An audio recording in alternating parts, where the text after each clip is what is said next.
गुरुदेवाय। श्रीमद् भगवद गीता चतुर्थ अध्याय श्लोक नंबर 38। সবাই নিজের মিউট করে রাখবেন যাতে ডিস্টার্ব না হয়। শ্লোক নম্বর 38। সবাই ভগবদ গীতা খুলুন, নোটবুক রেডি করুন। আর আমরা পাঠ করছি শ্লোক নম্বর 38। এখানে আলোচনা হচ্ছে দিব্য জ্ঞান। ভগবান এই চতুর্থ অধ্যায় 10 প্রকার যজ্ঞ আমরা পড়লাম। সমস্ত যজ্ঞের উদ্দেশ্য হচ্ছে জ্ঞান লাভ করা। আর সেই জ্ঞানটা আমরা সহজে লাভ করতে পারি যদি আমরা সদ্গুরুর শরণাগত হই। তো সদ্গুরুর কিভাবে শরণাগত হতে হবে সেটা আমরা আলোচনা করলাম। তার 3টা ক্রাইটেরিয়া আছে। সদ্গুরু শরণাগত হওয়ার 3 ক্রাইটেরিয়া আছে। হুম? 3টা ক্রাইটেরিয়া কি? প্রণিপাতেন, পরিপ্রশ্নেন আর সেবয়া। প্রণিপাত মানে বিনম্র চিত্তে প্রণাম করা, পরিপ্রশ্নেন জিজ্ঞাসা করা প্রশ্ন, আর সেবয়া সেবা।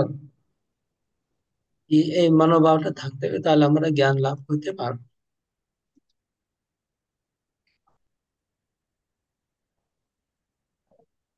তো আজকের শ্লোকটা পাঠ করছি, শ্লোক নম্বর 38। সবাই দেখুন।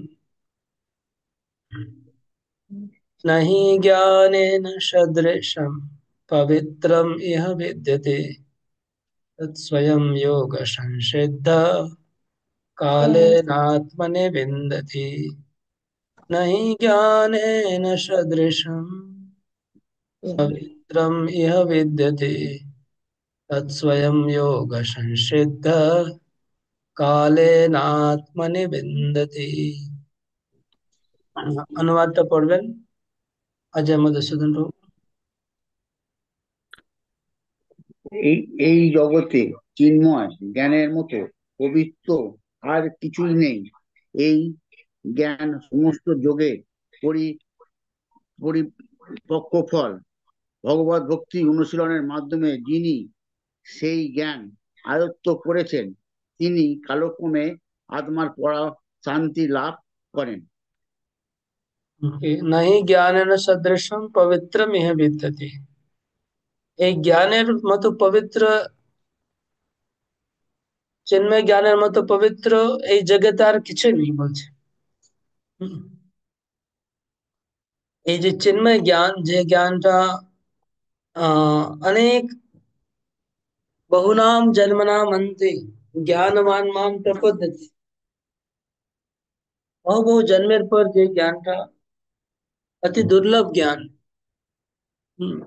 কিভাবে যজ্ঞ করে যেটা লাভ করা হয়, নিষ্কাম কর্ম করে লাভ করা যায়, অথবা সদ্গুরুর থেকে পাওয়া যায়। এই চিন্ময় জ্ঞানটা অতি পবিত্র। এই জগতে তার থেকে আর পবিত্র কিছু নাই, ভগবান বলছেন। এই জ্ঞান সমস্ত যজ্ঞের বা যোগের পরিপক্ক ফল। সমস্ত যোগের পরিপক্ক ফল জ্ঞানটা। আর যিনি এই জ্ঞান লাভ করবেন তিনি আহ, পরা শান্তি লাভ করবেন। পরা শান্তি, পরম শান্তি লাভ করা যাবে এই জ্ঞান দ্বারা। ওকে, এই এবার তাৎপর্য পড়ুন একটু। বন্দিতা মাতাই বলুন তাৎপর্য। হরে কৃষ্ণ প্রভু, দণ্ডবত প্রণাম। যখন দিব্য জ্ঞানের কথা বলা হয় তখন তা পরমার্থ উপলব্ধির পরিপ্রেক্ষিতে বলা হয়ে থাকে। তাই এই দিব্য জ্ঞানের মতো মহিমান্বিত ও নির্মল আর কিছুই নেই। আমাদের বন্ধনের কারণ হচ্ছে অজ্ঞান এবং মুক্তির কারণ হচ্ছে জ্ঞান। এই জ্ঞান হচ্ছে ভগবত ভক্তির সুপক্ক ফল। এই জ্ঞান যিনি লাভ করেছেন তাকে আর অন্যত্র শান্তির অন্বেষণ করতে হয় না, কেননা তিনি তার অন্তরের অন্তঃস্থলে নিত্য শান্তি উপভোগ করে থাকেন। পক্ষান্তরে বলা যায়, এই জ্ঞান ও শান্তি কৃষ্ণ ভাবনামৃতে পর্যবসিত হয়। সেটি ভগবদ গীতার চরম উপদেশ। হরে কৃষ্ণ। এখানে একটা প্রশ্ন হচ্ছে, প্রশ্নটা হচ্ছে যদি এখানে বলা হচ্ছে যে এই যে জ্ঞান ভগবানের কথা বলছেন, বলছেন এই চিন্ময় জ্ঞান, এই এই জ্ঞানের মতো এই জগতে পবিত্র আর কিছুই নেই, এরকম কেন বলা আছে? এমন এই চিন্ময় জ্ঞানে এমন কি আছে যে ভগবান বলছেন এই জগতে এর থেকে পবিত্রকারী আর কিছু নেই? কেন এটা পবিত্রকারী বলা হয়েছে জ্ঞানকে? আর সবচাইতে বড় পবিত্রকারী কেন বলা হয়েছে? কেউ বলতে পারবেন? মানে গেস করে বলতে হবে, তাৎপর্য যেহেতু অল্প একটু লেখা আছে তাৎপর্য দিয়েছেন প্রভুপাদ, কিন্তু আপনাকে আন্দাজ করে বলতে হবে জ্ঞানকে পবিত্রকারী কেন বলা হয়েছে। মানে আগুনকে বলা হয় পবিত্রকারী, আগুনকে বলা হয় যেহেতু আগুন পবিত্র করে সবকিছুকে। সূর্যকেও বলা হয় পবিত্রকারী, সূর্য মল ইত্যাদি পড়ে থাকে রাস্তায়, এগুলো পরিষ্কার পবিত্র করে দেয়। হাওয়াকেও পবিত্রকারী বলা হয়, পবন। কিন্তু এই চিন্ময় জ্ঞানকে পবিত্রকারী কেন বলা হয়েছে? তো ও হরে কৃষ্ণ। হম, ও এই এই জ্ঞানের ফলে, এই জ্ঞান লাভ করলে অজ্ঞানতা দূর হয়ে যাবে এবং সমস্ত বন্ধনের কারণ থেকে আমরা মুক্ত হব এই জ্ঞানের জন্য। সেই জন্য এই জ্ঞানকে, অন্য কোনো জ্ঞানে এইটা হবে না, এই জ্ঞানেই হবে। মানে এই ভগবানের এই যে জ্ঞান, চিন্ময় জ্ঞান, এটা পেলেই হবে। সেই জন্য এই জ্ঞানকে পবিত্র বলা হচ্ছে, সবচেয়ে পবিত্র জ্ঞান বলা হচ্ছে। হরি বল। ওকে, আশিস পটারি বল। হরে কৃষ্ণ। প্রণাম প্রভু, ধন্যবাদ প্রণাম। এই জ্ঞান স্বয়ং ভগবান প্রদান করেছিলেন এবং সেটা গুরু পরম্পরায় ভক্তের লব্ধ হওয়ার ফলে, হ্যাঁ, গুরুদেবের কাছ থেকে যদি এই জ্ঞান ঠিক মতো গুরুদেবকে সন্তুষ্ট করে সেবা করার ফলে যদি গুরুদেবের কাছ থেকে আহরণ করা যায়, তাহলে এই জ্ঞানের মতো সুপক্ষ ফল আর কিছু নেই। এই জ্ঞান ফলে সমস্ত কিছু, হ্যাঁ, সেটা আপনার ঠিক যেহেতু বলেছেন। এটা ভগবান। আমার আমার প্রশ্ন ছিল যে কি কেন পবিত্র বলা হয়েছে, আর সবচাইতে পবিত্রতম কেন বলা হয়েছে? হ্যাঁ, তো আপনি ঠিক আছে, আপনার আনসার ওটুকু, মানে আপনি ঠিক বলেছেন যে গুরু পরম্পরা থেকে এসছে, কৃষ্ণ থেকে এসছে, আর সেবা করার মাধ্যম পেয়েছি তাই জন্য। কিন্তু পবিত্র কেন বলা হয়েছে আর কেউ বলবে? হরে কৃষ্ণ বিশ্বনাথ ঠিকই বলেছেন, আর কেউ যদি অ্যাড করতে চান। হরে কৃষ্ণ প্রভু বল। হরে কৃষ্ণ প্রভু, প্রণাম। যে জ্ঞানের দ্বারা আমরা ভগবানকে জানতে পারি, সেই জ্ঞান হলো সবচেয়ে শ্রেষ্ঠ জ্ঞান। আমরা হ্যাঁ, তো শ্রেষ্ঠ জ্ঞান বলছি না, এখানে পবিত্রকারী। ঠিক আছে, আপনারও প্রশ্ন ওকে আছে, কিন্তু আর কেউ বলবে? আহ, আপনি কিন্তু মিউট করে রাখুন, ঠিক আছে? মাধবী মাধবী আনমিউট করছেন মাঝে মাঝে। ওকে, আর কে বলছেন? ওকে, মানে অলরেডি বিশ্বনাথ যথেষ্ট আনসার দিয়েছেন, শুধু একটা পয়েন্ট ওর মধ্যে এড করলে হয়ে যাবে।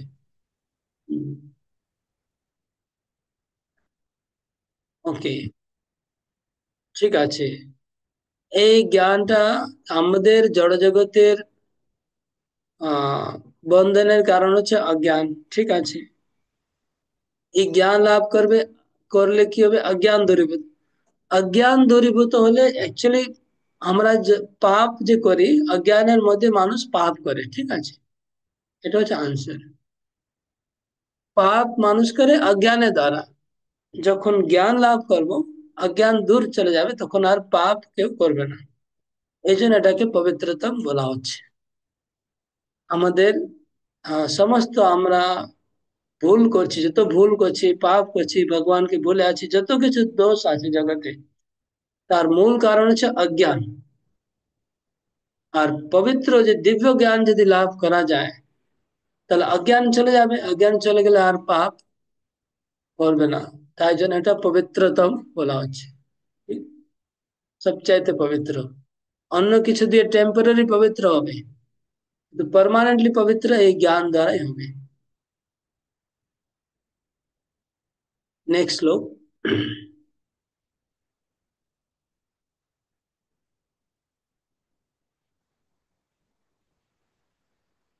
श्रद्धावान् लभते ज्ञानं तत्पर संयतेन्द्रिय ज्ञानं लब्ध्वा परां शान्तिम् अचिरेणाधिगच्छति। श्रद्धावान् लभते ज्ञानं तत्पर संयतेन्द्रिय ज्ञानं लब्ध्वा परां शान्तिम् अचिरेणाधिगच्छति। अनुवाद सुमति द्रौपदी माते अनुवाद करो।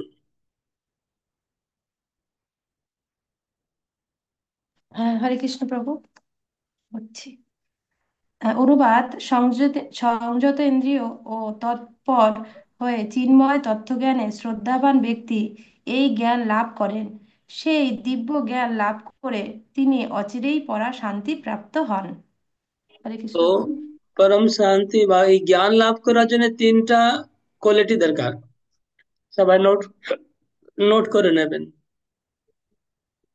এই যে জ্ঞান লাভ করতে প্রথমে তো বলা হয়েছিল পরিপ্রশ্ন সেবয়া, তিনটা পরিণিপাত না, সেটা তো কিভাবে লাভ করতে হবে, কিন্তু তার যোগ্যতা কে লাভ করতে পারবে। তাহলে প্রথম হচ্ছে শ্রদ্ধাবান, এক নম্বর হচ্ছে শ্রদ্ধাবান লভতে জ্ঞানম, দ্বিতীয় হচ্ছে তৎপর, তৎপর হতে হবে, আর তৃতীয় হচ্ছে সংযত ইন্দ্রিয়, ইন্দ্রিয় সংযত হতে হবে। এই তিনটা জিনিস থাকলে তখন জ্ঞান লাভ করতে পারবে, আর জ্ঞান লাভ করে পরম শান্তি লাভ। তাৎপর্য জগৎ ময়নি মাতাই পড়ুন তাৎপর্য। হ্যাঁ, হরে কৃষ্ণ। যিনি সুদৃঢ় বিশ্বাসে ভগবান শ্রীকৃষ্ণের প্রতি শ্রদ্ধাবান, তিনিই কেবল কৃষ্ণ ভাবনামৃতের এই জ্ঞান লাভ করতে পারেন।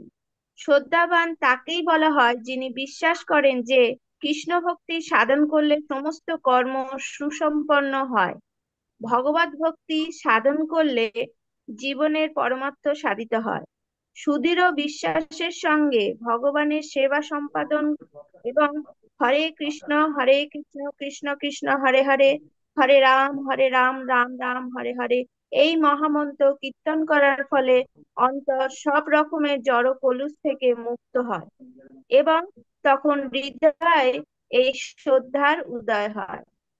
এছাড়া ভগবত ভক্তি অনুশীলন করার সময় আমাদের ইন্দ্রিয় সংযম করতে হয়।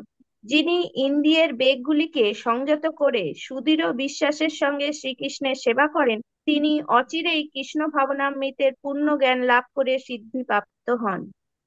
হরে কৃষ্ণ। হরে কৃষ্ণ। ওকে, শ্রদ্ধাবান কাকে বলা হয়? শ্রদ্ধাবান কে? যে বিশ্বাস করে, শ্রদ্ধাবান জন হে শ্রদ্ধাবান, শ্রদ্ধাবান যে কাকে? যে ভগবানের কথাকে বিশ্বাস করে তাকেই ওকে, শ্রদ্ধাবান। এটা ঠিক বলছেন, কিন্তু একটা শ্লোক আছে চৈতন্য চরিতামৃতের, এখানে প্রভুপাদ এই যে লাইন লেখা আছে, হ্যাঁ, শ্রদ্ধাবান বিশ্বাস করেন যে কৃষ্ণ ভক্তি সাধন করলে সর্বকর্ম সুসম্পন্ন হয়। এটা এই এই এই যে লেখা আছে এর উপরে একটা শ্লোক আছে চৈতন্য চরিতামৃতে, কে বলতে পারবে? অদ্বৈত দ্বারা প্রভু হাত তুলেছেন। শ্রদ্ধা শব্দে বিশ্বাস কহে সুদৃঢ় নিশ্চয়, কৃষ্ণ ভক্তি কইলে সর্বকর্মকৃত হয়। হরে বল। তো শ্রদ্ধা শব্দে বিশ্বাস কহে সুদৃঢ় নিশ্চয়, কৃষ্ণ ভক্তি কইলে সর্বকর্ম কৃত হয়। শ্রদ্ধাবান হচ্ছে তিনি যার হৃদয়ে সুদৃঢ় বিশ্বাস আছে। কি সুদৃঢ় বিশ্বাস? যে কৃষ্ণ ভক্তি করলে সর্বকর্ম সুসম্পন্ন হয়ে যায়। মানে একমাত্র আমি যদি কৃষ্ণ ভক্তি করি তাহলে যত রকম কর্ম আছে সেটা করা হয়ে গেল, এরকম দৃঢ় বিশ্বাস তাকে বলে শ্রদ্ধাবান। তাহলে শ্রদ্ধাবান, তারপরে তার দৃঢ় সুদৃঢ় বিশ্বাসের সঙ্গে ভগবানের সেবা সম্পাদন করা, হরে কৃষ্ণ মন্ত্র কীর্তন করার ফলে অন্তরে সব রকম জড় কলস থেকে মুক্ত হয়, তখন হৃদয়ে শ্রদ্ধার উদয় হয়। কি বলছেন প্রভুপাদ, যে হরিনাম যদি কেউ জপ করে, তারপরে তার হৃদয় জড় কলস থেকে মুক্ত হবে, আর তারপরে শ্রদ্ধার উদয় হবে। এটা কিরকম, এটা কে বুঝতে পারছে বলুন? আমরা তো এটাই জানি যে শ্রদ্ধা, তারপরে সাধু সঙ্গ, তারপরে ভজন ক্রিয়া, তারপরে অনর্থ নিবৃত্তি। হুম? ভজন ক্রিয়া করার পরে অনর্থ নিবৃত্তি হবে। কিন্তু এখানে প্রভুপাদ কি বলছেন, যে হরিনাম জপ করার পরে তার হৃদয় কলুষ থেকে মুক্ত হবে, তখন তার শ্রদ্ধা হবে। হ্যাঁ আর প্রভু। ওদিকে আমরা কি পড়ছি, যে আগে শ্রদ্ধাবান, শ্রদ্ধা হলে সাধু সঙ্গ হবে, সাধু সঙ্গ হলে ভজন ক্রিয়া হবে, ভজন ক্রিয়া পরে অনর্থ নিবৃত্তি হবে। প্রভু প্রভু হরে কৃষ্ণ প্রভু। তাহলে এর মানেটা কি হলো? আমি একটা কথা বলছি প্রভু। হম আপনারা তো আমাকে প্রথমেই তো আমাদের হরে কৃষ্ণ বলতে বলেন। যখনই আমরা আসেন, প্রথমে প্রচার করতে আসেন, তখন শুধু বলেন যে আগে হরে কৃষ্ণ বলো, হরে কৃষ্ণ করতে থাকো, করতে করতে তারপরে তোমার সবকিছু হবে। তো এইটাই প্রভুপাদ তো বলছেন যে আমাদের আগে আমরা তো প্রথমে হরে কৃষ্ণ না বললে আমাদের কোনো কিছু আসবে না, শ্রদ্ধা ফদ্দা কিছু আসবে না। ওই তাই। জন্য আগে হরে কৃষ্ণ বলা বলা শিখতে হবে না। আমরা যে কোনো লোককে দেখা হলে বলি হরে কৃষ্ণ, হরে কৃষ্ণ বলি, আপনি একটু হরে কৃষ্ণ করুন। এটা আমরা, আপনারাও শিখিয়েছেন সেইভাবে প্রথমেই, যে হরে কৃষ্ণ করতে করতে করতে করতে তারপরে সবকিছু উদয় হয়। তো সেইটাই ব্যাপার। হুম। সেই জন্য আগে হরে কৃষ্ণ করা। হরে কৃষ্ণ। হুম। তাহলে আহ আর কেউ বলবেন? নিঃসাদ বাবু ঠিকই বললেন। আপনারা, প্রভু হরে হরে কৃষ্ণ প্রভু। হ্যাঁ হরে বলুন। কৃষ্ণ করলে আমাদের হৃদয় কলুষ মুক্ত হয়, তখনই আমাদের তখন শ্রদ্ধার উদয় হয়। সেটা তো কলুষটা এখানে, মুক্ত হয়ে গেলে সেটা তো এখানে লেখাই আছে, যেটা আপনি বলছেন বইতে। নতুন কি বললেন আপনি? আমার প্রশ্নটা বুঝলেন? আমার প্রশ্ন হচ্ছে, আমরা আমরা আগে শিখেছি ভক্তির 8টা স্তর আছে। প্রথম শ্রদ্ধাবান, তারপরে সাধু সঙ্গ, তারপরে ভজন ক্রিয়া, অনর্থ নিবৃত্তি। এখানে কি বলছি প্রভাত, প্রথমে হরিনাম জপ, তারপরে কলুষ মুক্ত হবে, তারপরে শ্রদ্ধা হবে। এর মানেটা কি হলো?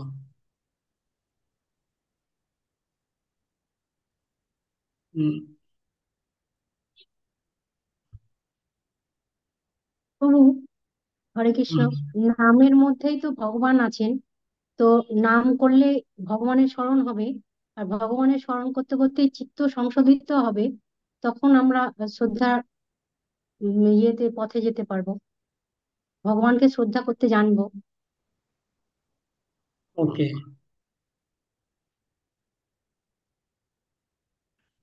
ঠিক আছে। তো আমি বলছি, প্রথমে আমাদের অল্প শ্রদ্ধা থাকে, কোমল শ্রদ্ধা, সাধারণ শ্রদ্ধা থাকবে। ওই শ্রদ্ধা দিয়ে আমরা হরিনাম জপ শুরু করব। হরিনাম জপ শুরু করব, এবার অনর্থ নিবৃত্তি হবে।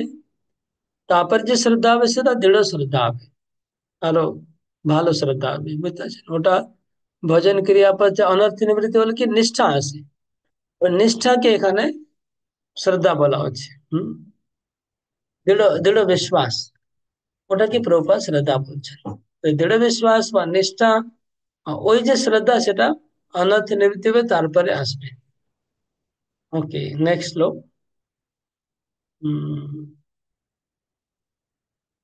अज्ञश्च श्रद्धानश्च संशयात्मा विनश्यति, नायं लोकोऽस्ति न परो न सुखं संशयात्मनः। अज्ञश्च श्रद्धानश्च संशयात्मा विनश्यति, नायं लोकोऽस्ति न परो न सुखं संशयात्मनः। अनुवाद नेक्स्ट किया છે મંજુમાલા માધે अनुवाद पढ़ो।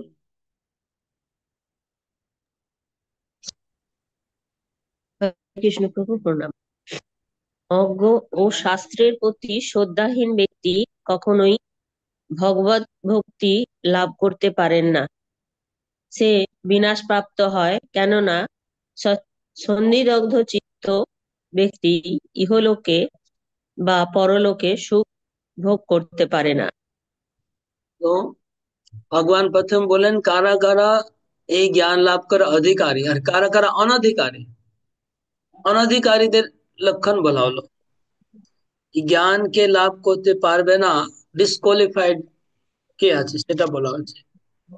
তো প্রথম হচ্ছে অজ্ঞ আর শ্রদ্ধাহীন, অজ্ঞশ্চ শ্রদ্ধানশ্চ আর সংশয় আত্মা, যার সংশয় আছে। তিন লোক হচ্ছে যারা লাভ করতে পারবে না জ্ঞান। সংশয় যার মধ্যে আছে, যার মধ্যে অজ্ঞান আছে আর যার মধ্যে অশ্রদ্ধা আছে, এই তিনজন জ্ঞান লাভ করতে পারবে না। ওকে, তাৎপর্য সোমনাথ বাবু তাৎপর্য পড়ুন।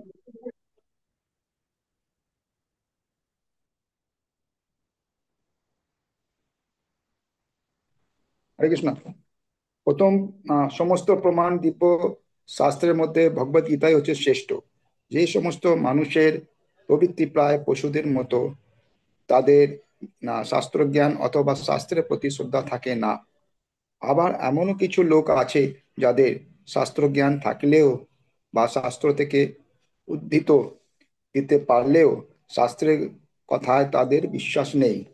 শাস্ত্র থেকে বিভিন্ন শ্লোক উদ্ধত করে এরা নানা রকম যুক্তিতর্কের অবতারণা করতে পারে, কিন্তু শাস্ত্রের প্রতি তাদের মোটেই বিশ্বাস নেই।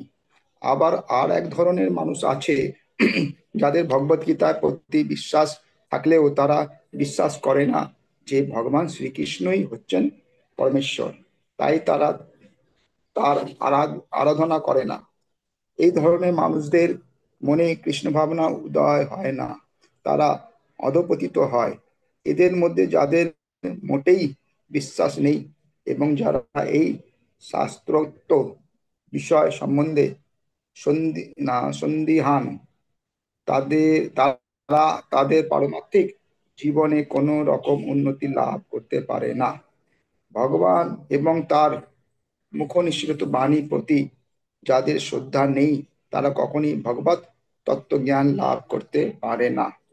তাই শ্রদ্ধা সহকারে শাস্ত্র সিদ্ধান্তের অনুগম করে পরম জ্ঞান লাভ করাই হচ্ছে প্রতিটি মানুষের কর্তব্য। পারমার্থিক উপলব্ধির অপ্রাকৃত স্তরে উন্নতি হতে এই জ্ঞান সাহায্য করে। পক্ষান্তরে সন্দিগ্ধ চিত্ত মানুষদের পক্ষে পারমার্থিক মুক্তির কোনো মর্যাদা লাভ সম্ভব নয়।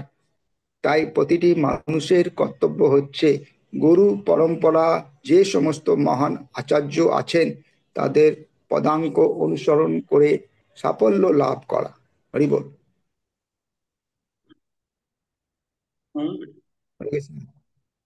দেখুন কত রকম শ্রদ্ধার কতটা লেভেল প্রভুপাদ বলছেন। প্রথম হচ্ছে যে সমস্ত মানুষের প্রবৃত্তি পশুদের মতো, একটা লেভেল হচ্ছে যারা পশুর মতো, তাদের কোনো শাস্ত্র জ্ঞান নেই আর কোনো শাস্ত্রের প্রতি শ্রদ্ধা নেই। এটা একটা ক্যাটাগরি, মানে একদম শ্রদ্ধাহীন। তারা হচ্ছে কোনো শাস্ত্রের প্রতি বিশ্বাস নেই, তারা পশু মতো আছে, কোনো শাস্ত্র জ্ঞান নেই। তারপরে নেক্সট লেভেল হচ্ছে কিছু লোক আছে, প্রভুপাদ বলছেন, যাদের শাস্ত্র জ্ঞান থাকলেও, শাস্ত্র জ্ঞান আছে, শাস্ত্র থেকে উদ্ধৃতি দিতে পারে, কিন্তু শাস্ত্র কথায় বিশ্বাস নেই। এটা তার থেকে উপরে, একেবারে মূর্খ থেকে এটা উপরে, যার শাস্ত্র জ্ঞান তো আছে, শাস্ত্রের উদ্ধৃতি দিতে পারছে, কিন্তু শাস্ত্রের প্রতি বিশ্বাস নেই। এরকম কারা কারা এরকম আছে যারা শাস্ত্র উদ্ধৃতি দিতে পারে, শাস্ত্র জ্ঞান আছে, কিন্তু শাস্ত্রের প্রতি নিজের বিশ্বাস নেই। এটা কোন ক্যাটেগরি হলো? ওটা হলো যারা মানুষকে জ্ঞান দিচ্ছে, মানুষকে জ্ঞান প্রদান করছে, কিন্তু কিন্তু তার নিজের সেই শাস্ত্রের প্রতি বিশ্বাস নেই। আমি রিসেন্ট একটা স্টোরি শুনছিলাম যে একজন বাবা তার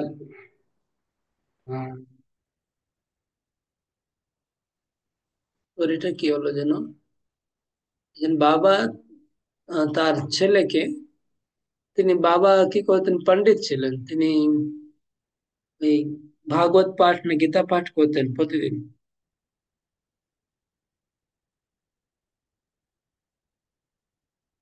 গীতা পাঠ করতেন প্রতিদিন। আর অ্যাকচুয়ালি স্টোরিটা ঠিক মতো মনে পড়ছে না, একটু একটু মনে পড়ছে, আমাকে একটু মনে কিছুটা 19-20 হবে হয়তো বলতে গেলে। তো এবার বাবা একদিন তার ছেলেকে গীতা পাঠ করতে দিয়েছে, নিজে চলে গেছে, কোনো কাজে চলে গেছে। তারপরে যখন বাবা ফিরে এসছে, তো আহ ফিরে এসে কি দেখলো, যে তার ছেলে আহ,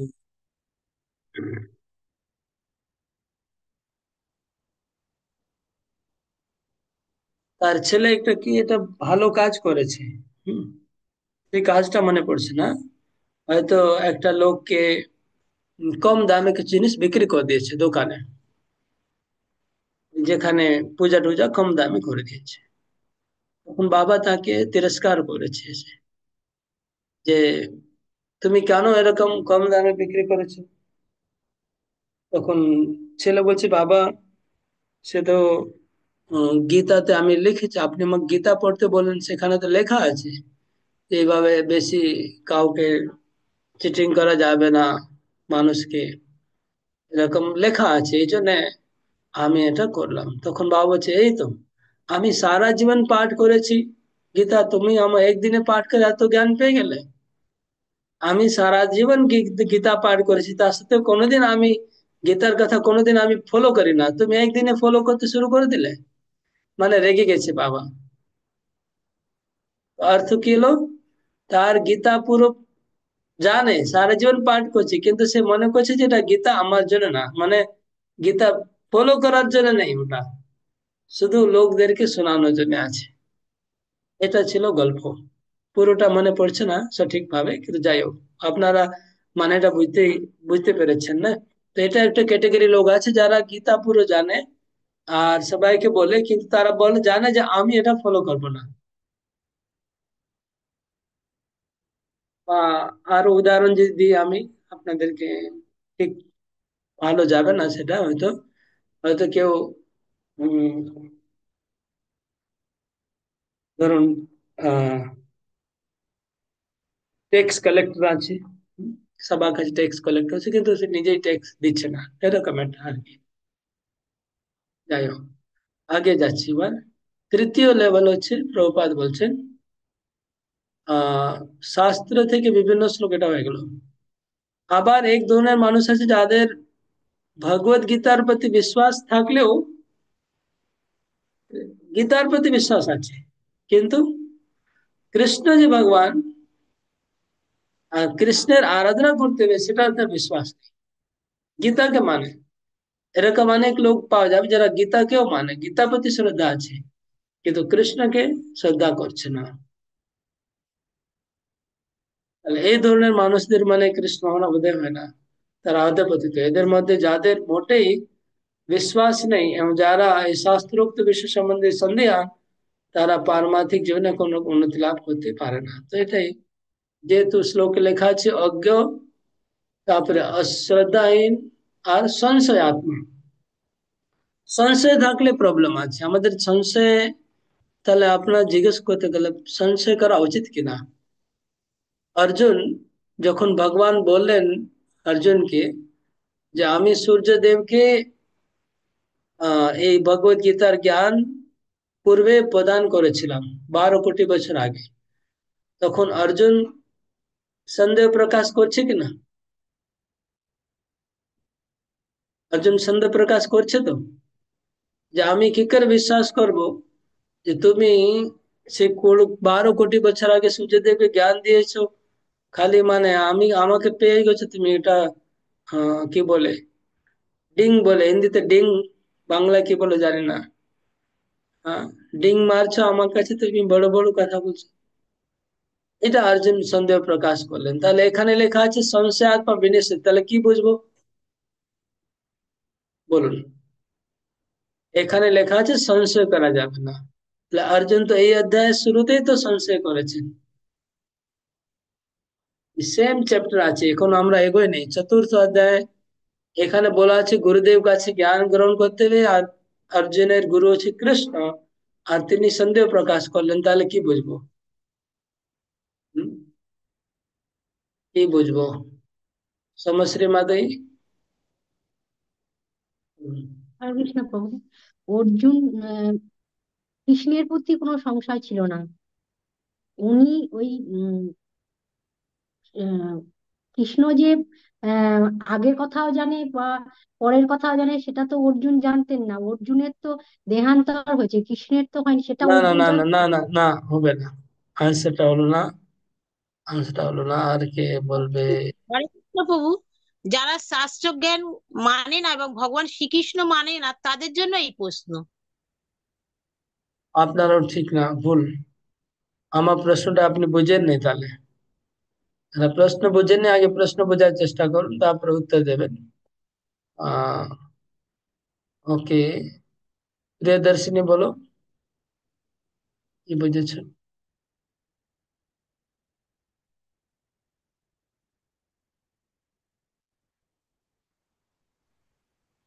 Just a second, Prabhu. I'm just reading it. Just a second. I'm trying to understand.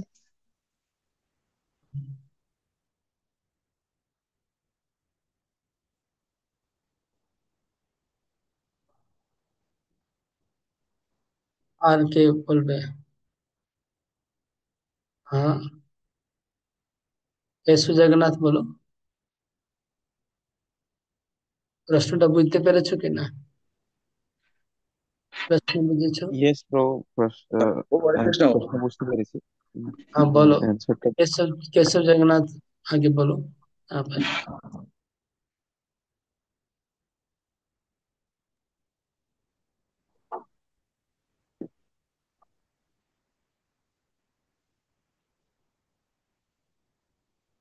কি হলো, বলতে পারছে না? ওকে, নেক্সট রোহিণী কুমার বলো। পুরো প্রশ্নটা আমি বুঝতে ঠিক পারিনি। তাহলে আগে জিজ্ঞেস করছে না, প্রশ্ন না বুঝতে পারলে তো আগে জিজ্ঞেস করতে হবে, যখন তোমাদেরকে বলা হবে তখন বলবে, তো তো চলবে না। হরে কৃষ্ণ বাবু, আমি তো বলি প্রভু একটু। হ্যাঁ বলুন। প্রভু, এখানে যে আপনি যে মানে সন্দিগ্ধ চিহ্ন, অর্থাৎ তার মনে সন্দেহ থাকবে, সে তো বিশ্বাস করবে না, এটা ঠিকই। অর্জুনের মনে কেন সন্দেহ আসলো? প্রভু, যখনই সন্দেহ আসবে তখনই তো আমাদের গুরুর কাছে জিজ্ঞাসা করতে হবে যে এই জিনিসটা। অর্জুন ঠিক ওই জন্যই গুরুর কাছে ভগবানের কাছে জিজ্ঞাসা করেছিলেন যে আমি কেমন করে জানবো যে তুমি আগে জন্মগ্রহণ করেছো? তুমি যে এই কথা বলছো যে সূর্যদেবকে তুমি বলেছো, আমি কেমন করে জানবো? এটা তো অর্জুন গুরুদেবের কাছে জিজ্ঞেস করেছেন। ওইরকম আমাদের যদি কোনো সন্দেহ থাকে, তাহলে আমাদের গুরুদেবের কাছে ওইভাবে জিজ্ঞাসা করতে হবে, আমাদের সন্দেহটা তাহলে মিটে যাবে।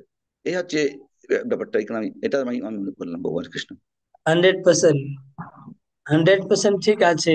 বিশ্বনাথ যেহেতু অনেক বছর ধরে ক্লাস করছেন আমার সঙ্গে, উনি মোটামুটি সব বুঝতে পারছেন দেখছি। তো আহ সন্দেহ তো থাকবে, সংশয় থাকবে, কিন্তু সংশয় গুরু কাছেই বলতে হবে, সংশয় প্রকাশ করতে হবে।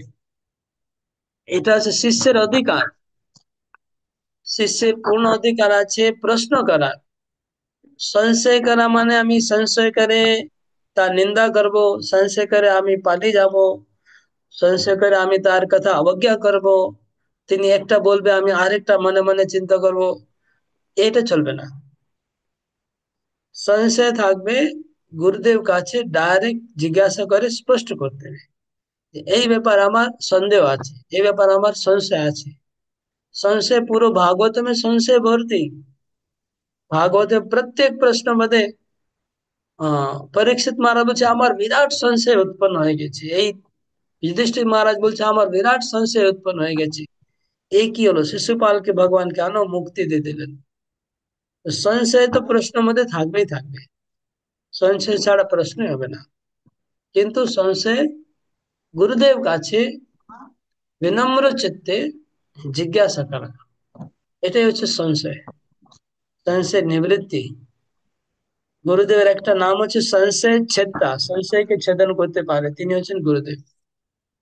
তো আহ আপনারা, আমি শুধু দেখছিলাম যে কতটা সিরিয়াসলি तो শুনছে तो আমার फिर কথা, গীতার কথা। ऐसा है कि मतलब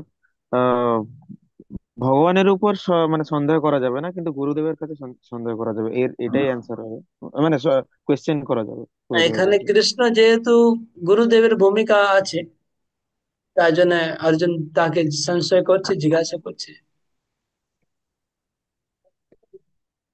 অর্জুনের কাছে কৃষ্ণ তো গুরুদেব রূপেই আছে, তো গুরুদেবকে প্রশ্ন করে জিজ্ঞাসা করছে। ভগবান উপরে সন্দেহ থাকতে পারে, ভগবান প্রতি যদি সন্দেহ থাকে তো গুরু কাছে নিরাকরণ করতে হবে।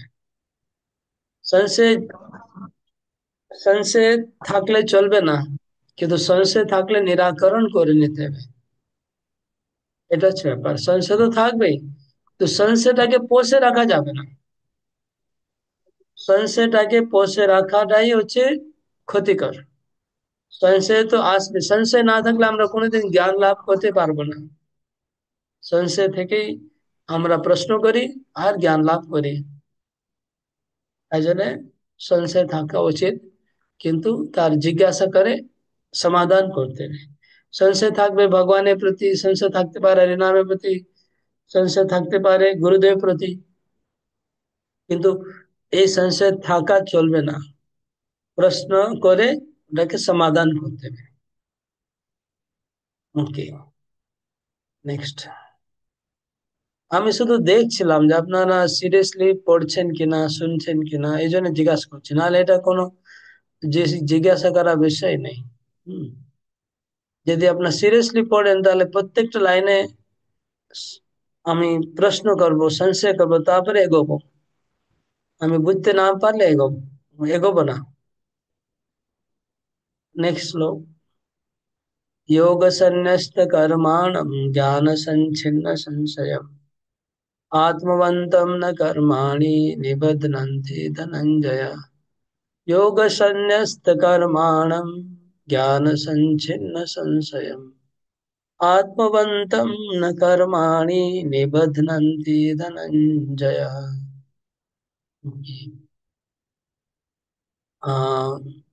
अनुवाद नेक्स्ट क्या है? तपस्वी माते अनुवाद पढ़ो। হরে কৃষ্ণ প্রভু পড়ছি। অনুবাদ। অতএব হে ধনঞ্জয়, যিনি নিষ্কাম কর্মযোগের দ্বারা কর্মত্যাগ করেন, জ্ঞানের দ্বারা সংশয় নাশ করেন এবং আত্মার চিন্ময় স্বরূপ অবগত হন, তাকে কোনো কর্মই আবদ্ধ করতে পারে না। হরে কৃষ্ণ প্রভু প্রণাম। ओके, तात्पर्य नेक्स्ट क्या है? कल्पना बाग माते तात्पर्य पढ़ो। হরে কৃষ্ণ প্রভু প্রণাম। তাৎপর্য: পরমেশ্বর ভগবান শ্রীকৃষ্ণের মুখ নিঃশেষিত গীতার জ্ঞানকে যিনি অনুসরণ করেন, এই দিব্য জ্ঞানের প্রভাবে তার অন্তরের সমস্ত সংশয় বিদূরিত হয়।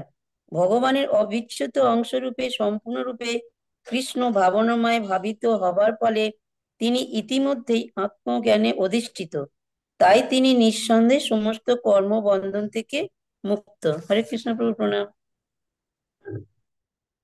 योग संन्यस्त कर्माणं ज्ञान संच्छिन्न संशयम् आत्मवन्तं न कर्माणि निबध्नन्ति धनंजय।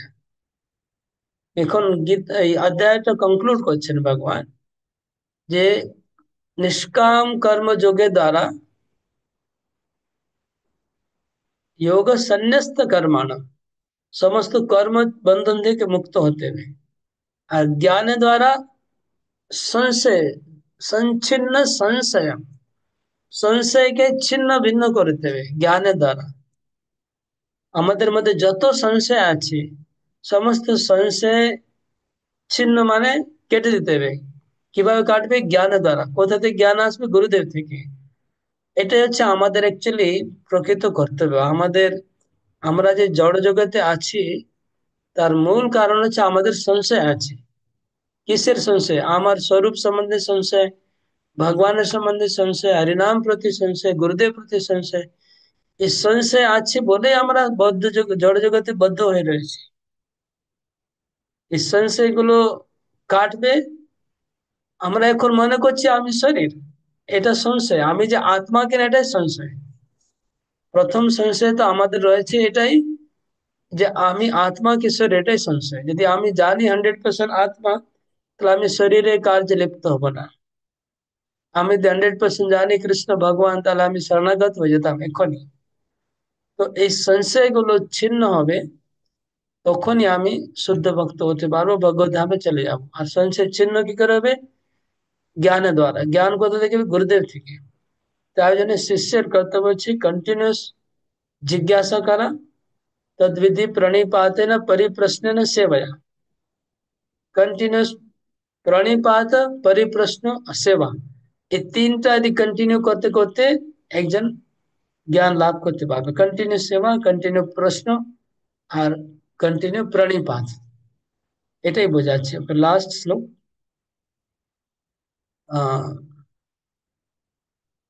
তস্মাৎ অজ্ঞান সম্ভূতম হৃদস্থম জ্ঞানাসিনাত্মনা চিত্তেনং সংশয়ং যোগম আতিষ্ঠোতিষ্ঠ ভারত। তস্মাৎ অজ্ঞান সম্ভূতম হৃদস্থম জ্ঞানাসিনাত্মনা চিত্তেনং সংশয়ং যোগম আতিষ্ঠোতিষ্ঠ ভারত। অতএব हे भारत, তোমার হৃদয়ে যে অজ্ঞান প্রসূত সংশয়ের উদয় হয়েছে, তা জ্ঞান রূপ খড়গের দ্বারা ছিন্ন করো। আর যোগাশ্রয় করে যুদ্ধ করার জন্য তুমি উঠে দাঁড়াও। ভগবান কি বললেন দেখুন, কত ইম্পর্টেন্ট কথা। যে তোমার হৃদয়ে কি হয়েছে? এখন সংশয় উদয় হয়েছে তোমার হৃদয়ে। সংশয় কিসের? কোথা থেকে এসছে? অজ্ঞান থেকে। অজ্ঞান থেকে সংশয় উদয় হয়েছে। আর এই সংশয়কে তোমাকে ছিন্ন করতে হবে। কিভাবে? খড়গের দ্বারা, তলবার দ্বারা। সে তলবার কি? জ্ঞান তলবার। জ্ঞান রূপী তলবার দিয়ে এই সংশয়কে কাটতে হবে। এটাই করতে হবে আমাদের। আমরা যে বদ্ধ অবস্থায় এখন আছি, তার মূল কারণ আছে আমাদের মধ্যে সংশয় আছে। আপনি বলতেন প্রভু আমার তো কোনো সংশয় নেই, আমি কৃষ্ণকে বিশ্বাস করি, আমি তো আত্মাকে বিশ্বাস করি। এটা শুধু মুখে মুখে, যেটা আগে প্রভুপাদ বললেন না, শ্রদ্ধার অনেক স্তর আছে। আমি বিশ্বাস তো করি, কিন্তু কার্যক্ষেত্রে আমি ফলো করি না। ওই বিশ্বাসটা লো লেভেলের বিশ্বাস। শ্রদ্ধা আছে আমাদের, বিশ্বাস আছে, কিন্তু সেই শ্রদ্ধা বিশ্বাস কি ধরনের? ওই যেরকম ওই বাবা বললো, আরে তুই একদিন এত জ্ঞান পেয়ে গেলি, আমি সারা জীবন গীতা পাঠ করছি, আমি কোনোদিন কাউকে দান করিনি, তুমি একদিনে সব দান করে দিলে। তার মানে ও বলছে গীতা শুধু পাঠ করার জন্য, ফলো করার জন্য নয়। তো এই ধরনের শ্রদ্ধা তো আমাদের রয়েছে, বিশ্বাস রয়েছে, কিন্তু ফলো করে না। এই জন্য যতক্ষণ আমাদের সংশয় 100% ছিন্ন হবে না, ততক্ষণ আমরা বন্ধনে পড়ে আছি। ওকে, তাৎপর্য পড়ুন। বিশ্বনাথ বাবু, তাৎপর্য পড়ুন।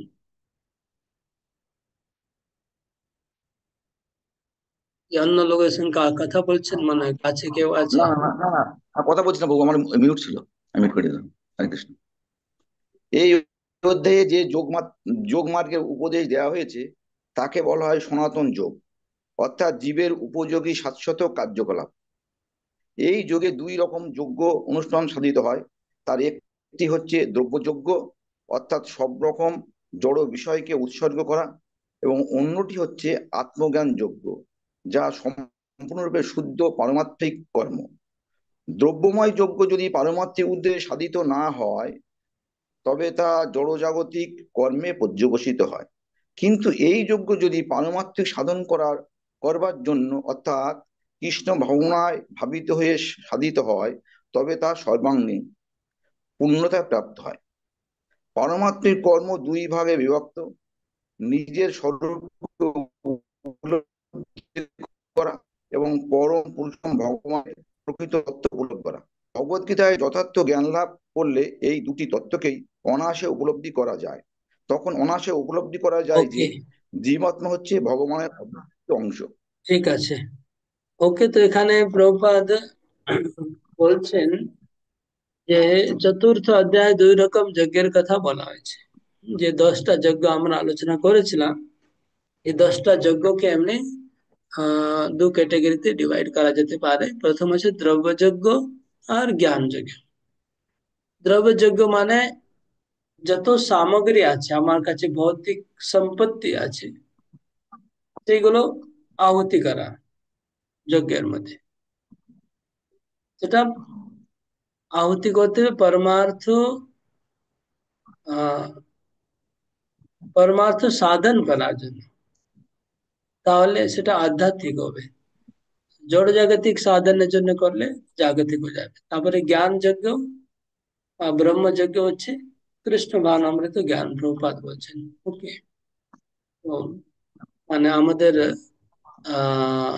সংসারে আমাদের কাছে যা কিছু আছে এগুলো যদি আমরা স্যাক্রিফাইস করি কৃষ্ণ ভাবনার জন্য, কৃষ্ণের সঙ্গে কৃষ্ণের সেবায় সবকিছু নিয়োজিত করি, তাহলে ওটা দ্রব্যযজ্ঞ হবে, দ্রব্যযজ্ঞ হবে। আর যদি কিছু না থাকে আমাদের, যারা যেমন সন্ন্যাসী আছে বা ব্রহ্মচারী, তাদের জীবনটা উৎসর্গ করতে হবে কৃষ্ণের জন্য। এই দুই ভাবে যজ্ঞ করতে বলা হয়েছে। ওকে, তারপরে এখন প্রভুপাদ বলছেন জ্ঞান 2 রকম আছে। 2 রকম জ্ঞান কি বলছেন? একটা হচ্ছে নিজের স্বরূপ উপলব্ধি করা, তখন নিজের স্বরূপ উপলব্ধি করা। আর একটা কি জ্ঞান?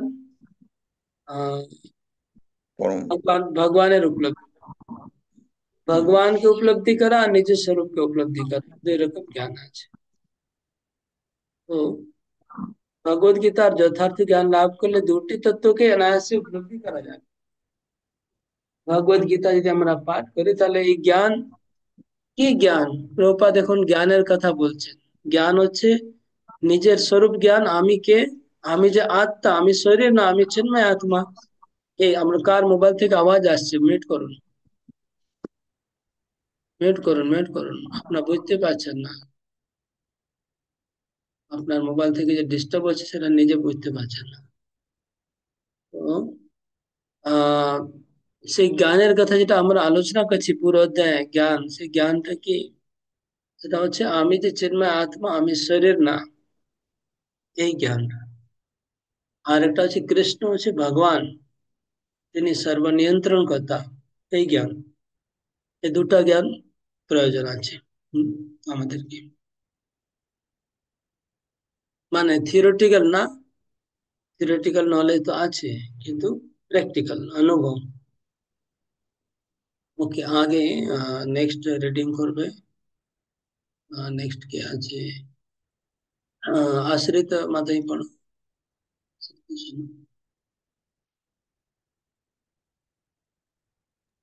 এখানে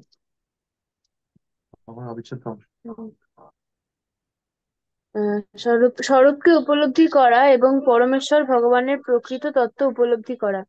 ভগবদ গীতার যথার্থ জ্ঞান অনুসরণ করলে এই দুটি গুরুত্বপূর্ণ পারমার্থিক তত্ত্বকে অনায়াসে উপলব্ধি করা যায়। তখন ভগবানের অবিচ্ছেদ্য অংশরূপে জীবাত্মার আত্মস্বরূপের যথার্থ জ্ঞান উপলব্ধি করতে আর কোনোই অসুবিধা হয় না।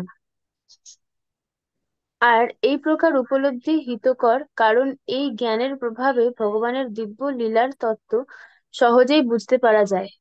এই অধ্যায়ের প্রারম্ভে ভগবান নিজেই তার অপ্রাকৃত কার্যকলাপের কথা বর্ণনা করেছেন। ভগবত গীতায় প্রদত্ত ভগবানের উপদেশ যে বুঝতে পারে না সে হচ্ছে শ্রদ্ধাহীন এবং বুঝতে হবে ভগবানের দেওয়া স্বল্প স্বাধীনতার সে অপব্যবহার করেছে। এই ধরনের উপদেশ সত্ত্বেও যে ভগবানের সচ্চিদানন্দময় স্বরূপকে হৃদয়ঙ্গম করতে পারে না সে নিতান্তই মূর্খ। কৃষ্ণ ভাবনামৃতের সিদ্ধান্ত ক্রমান্বয়ে গ্রহণ করতে থাকলে অজ্ঞানতা দূর করা যায়। দেবযজ্ঞ, ব্রহ্মযজ্ঞ, ব্রহ্মচর্য যজ্ঞ, গার্হস্থ্য যজ্ঞ, ইন্দ্রিয় ইন্দ্রিয় নিগ্রহ যজ্ঞ, যোগাভ্যাস যজ্ঞ, তপযজ্ঞ, দ্রব্যযজ্ঞ, স্বাধ্যায় যজ্ঞের অনুষ্ঠান এবং বর্ণাশ্রম ধর্ম আচরণের দ্বারা অন্তরে কৃষ্ণ ভাবনামৃতের বিকাশ হয়। এ সবকটিকেই বলা হয় যজ্ঞ এবং এগুলি সবই নিয়ন্ত্রিত কর্মের ভিত্তির উপর প্রতিষ্ঠিত। কিন্তু এই সমস্ত ক্রিয়ার মুখ্য উদ্দেশ্যটি হচ্ছে আত্ম উপলব্ধি। ওকে, যিনি এই উদ্দেশ্যের ঠিক আছে। তো প্রভুপাদ পুরো গীতার মানে এই পুরো গীতাকে সারাংশ এখানে পুরো চতুর্থ অধ্যায় সারাংশ তুলে ধরেছেন। যেহেতু এটা শেষ শ্লোক, অন্তিম শ্লোক, তাই জন্য পুরো অধ্যায়ের সারাংশ এখানে দেওয়া হয়েছে। তো এই অধ্যায়ের শুরুতেই ভগবানের ভগবত তত্ত্ব জ্ঞান আলোচনা হয়েছে, তাই না? ভগবান বলেছেন যে তিনি জন্ম কর্ম চ মে দিব্যম, তারপরে তিনি কেন অবতীর্ণ হন, ধর্ম স্থাপনা করা ইত্যাদি। তো ভগবানের স্বরূপের জ্ঞান আলোচনা হয়ে গেছে ইতিমধ্যে এই অধ্যায় শুরুতেই। আহ তো যদি কেউ ভগবানের স্বরূপের জ্ঞান লাভ করে তাহলে অলরেডি তার জীবন মুক্ত হয়ে যাবে। তারপরে প্রভুপাদ বলছে যে বিভিন্ন রকম যজ্ঞের আলোচনা, 10 প্রকার যজ্ঞের নাম এখানে আবার এসছে। আর বর্ণাশ্রম ধর্ম, আর তার উদ্দেশ্য হচ্ছে আত্ম উপলব্ধি করা। 10 প্রকার যে যজ্ঞ, তার উদ্দেশ্য আত্ম উপলব্ধি করা, আত্মাকে জানা। নেক্সট রিডিং অখিলনাথ, তুমি রিডিং করো আগে, কন্টিনিউ। যিনি এই উদ্দেশ্যের অনুসন্ধান করেন তিনি হচ্ছেন ভগবদ গীতার যথার্থ শিষ্য। কিন্তু শ্রীকৃষ্ণের পরমেশ্বরত্ব সম্বন্ধে যার মনে সংশয় আছে সে অধঃপতিত হয়। তাই উপদেশ দেওয়া হয়েছে যথার্থ সদ্গুরু শ্রীচরণে আত্মসমর্পণ করে এবং তার সেবায় নিয়োজিত হয়ে তার কাছ থেকে ভগবদ গীতা বা অন্যান্য শাস্ত্রের শিক্ষালাভ করা উচিত। সৃষ্টির আদি থেকে যে জ্ঞান গুরু শিষ্য পরম্পরা ধারায় প্রবাহিত হয়ে আসছে তা আহরণ করতে হয় পরম্পরার ধারায় অধিষ্ঠিত সদ্গুরুর কাছ থেকে। কোটি কোটি বছর আগে সূর্যদেবকে ভগবান যে শিক্ষা দিয়েছিলেন সেই শিক্ষা তার কাছ থেকে এই পৃথিবীতে নেমে এসেছে এবং সদ্গুরু তা সম্পূর্ণ অপরিবর্তিতভাবে দান করেন। তাই ভগবদ গীতার যথাযথ উপদেশ প্রত্যেকের অনুসরণ করা উচিত ভগবদ গীতারই প্রদত্ত পন্থা অনুসারে। যে সমস্ত প্রতারক তাদের স্বার্থ সিদ্ধি করার জন্য ভগবদ গীতার কদর্য করে মানুষকে বিপথে চালিত করে তাদের সম্বন্ধে সাবধান হওয়া মানুষের কর্তব্য। ভগবান হচ্ছেন অবিসংবাদিত পরমেশ্বর এবং তার সমস্ত লীলাই অপ্রাকৃত। এই সত্যকে যিনি উপলব্ধি করতে পেরেছেন তিনি ভগবদ গীতার জ্ঞান লাভ করার প্রারম্ভিক মুহূর্তে থেকেই মুক্ত। ইতি অপ্রাকৃত পারমার্থিক জ্ঞানের স্বরূপ উদ্ঘাটন বিষয়ক জ্ঞান যোগ নামক শ্রীমদ্ ভগবদ গীতা 4th অধ্যায় ভক্তি বেদান্ত তাৎপর্য সমাপ্ত। হরে কৃষ্ণ। চতুর্থ অধ্যায় সমাপ্ত হলো। এই তাৎপর্যে মোটামুটি পুরো অধ্যায়ের সার প্রভুপাদ তুলে ধরেছেন। তার কথাগুলো দেওয়া আছে পুরো অধ্যায়, বিভিন্ন জায়গায় আলোচনা হয়েছে আগে, সেই তত্ত্বগুলো বলা হয়েছে। হরে কৃষ্ণ। তো প্রশ্নগুলো অলরেডি দেওয়া হয়েছে, মানে চতুর্থ অধ্যায়। আপনার প্রশ্নগুলো যদি কেউ না বুঝতে পারেন, কোনো প্রশ্ন জিজ্ঞাসা করতে পারেন। এই প্রশ্নটা বোঝা যাচ্ছে না বা আলোচনা হয়নি এখানে, প্রশ্ন উত্তর লিখবেন সবাই খাতায়। কারো লেখা হয়ে গেছে? চতুর্থ অধ্যায় বা লেখা আরম্ভ করেছেন? হাত তুলুন যারা প্রশ্ন উত্তর লেখা আরম্ভ